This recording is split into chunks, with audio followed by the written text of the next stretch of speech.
ஹர ஹர சங்கர ஜய ஜய சங்கர ஹர ஹர சங்கர ஜய ஜய. பணவசியம் ஏற்பட பணப்புழக்கம் அதிகரிக்க பணப்பெட்டியில் பச்சை கற்பூரம், ஏலக்காய், சிறிது சோம்பு மூன்றையும் சேர்த்து முடிச்சு கட்டி வைக்கவும். பணப்புழக்கம் அதிகரிப்பதை தாங்களே காணலாம். ஒவ்வொன்றும் சிறிதளவு போதுமானது. ஒவ்வொரு வெள்ளியும் காலை 6-7 மணிக்குள் குளித்து பூஜைகள் செய்து அருகில் உள்ள மளிகை கடை சென்று மகாலட்சுமியை வேண்டிக் கொண்டு கல் உப்பு வாங்கி வந்து உப்பு பாத்திரத்தில் போடவும். இதை ஒவ்வொரு வாரமும் செய்து வர வீட்டில் மகாலட்சுமி வரவிற்கு குறைவே இருக்காது. 27 மிளகுகளை ஒரு புதிய வெள்ளை துணியில் கட்டி அகல் விளக்கில் நல்லெண்ணெய் ஊற்றி கால பைரவருக்கு விளக்கேற்றி வர நாம் நினைத்தது நடக்கும். இழந்த அனைத்தும் திரும்ப வரும். வளர்பிறை, தேய்பிறை, அஷ்டமியில் செய்தால் உடனடி பலன்கள் கிடைக்கும். உங்களது வீட்டில் அல்லது பணிபுரியும் இடத்தில் அல்லது உங்களது தொழிற்சாலையில் ஒரு சிறு சந்தன மரப்பெட்டியை வாங்கி வைக்க வேண்டும். அந்த பெட்டிக்குள் வில்வம், துளசி, வன்னி, ஆல இலை, வெற்றிலை, மஞ்சள், குங்குமம், மல்லிகை, தாமரை போன்றவற்றை பூஜித்து வைக்க வேண்டும். இதில் பணத்தை வைத்தெடுக்கும் பழக்கத்தை நாம் கொண்டு வர வேண்டும்.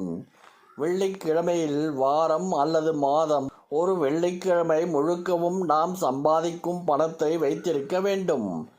மறுநாள் அந்த பணத்தை மற்ற காரியங்களுக்கு பயன்படுத்திட வேண்டும். இப்படி அடிக்கடி செய்தால் நமது பணம் நியாயமாகவும் நல்ல விதமாகவும் நம்மை வந்தடையும். நம்மிடம் சேரும் பயனுள்ள வகையில் மட்டுமே செலவழியும்.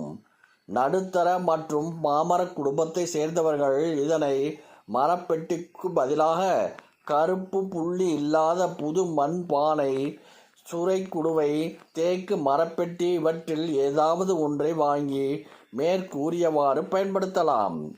இதன் மூலம் நமது பணம் மது, காமம், புகை, ஆடம்பரம், கேளிக்கை போன்ற வீண் விரயமாகாமல் தற்காத்து கொள்ளும். சனிக்கிழமையன்று நவதானிய அடை தோசை நல்லெண்ணெய் விட்டு சாப்பிட்டால் நவகிரகங்கள் திருப்தி அடையும்.